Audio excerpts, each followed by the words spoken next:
साथियों, रोम के संविधान में अधिकारों और निषेधों का सूक्ष्म विश्लेषण करने से स्पष्ट होता है कि ये सबके लिए समान थे। इनमें जातिगत भेदभाव, अधिकार और निषेध रोम के संविधान में सामान्य रूप से संचालित किए जाते थे।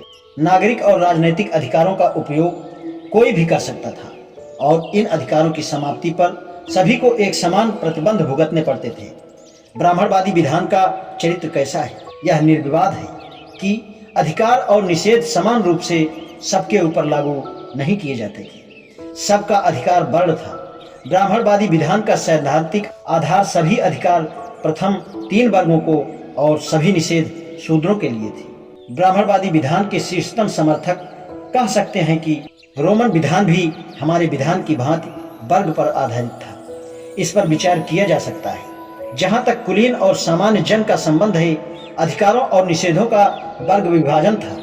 इस संबंध में निम्न विवरण विचारणीय है। सबसे पहले यह उल्लेखनीय है कि जन सामान्य निम्न वर्ग के माने जाते हैं। दास नहीं थे, स्वाधीन थे और उन्हें जूसकामी के अधिकार प्राप्त थे, जिसके अनुसार वे अपनी संपत्ति का क्रय विक्रय कर सकते थे।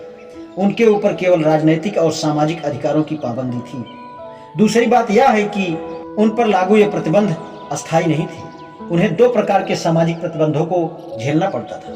एक था उनमें और कुलीन वर्ग के बीच अंतरजातीय विवाह। यह प्रतिबंध बहुत पहले से था, जिसे 12 जजों ने वैधानिक रूप दे दिया था। जन 445 ईस्वी पूर्व कैनलेनियन विधान के द्वारा प्रतिबंध समाप्त कर दिया। दोनों वर्गों के बीच अंतरजातीय वैवाहिक संबंधों को स्वीकृति मिल गई।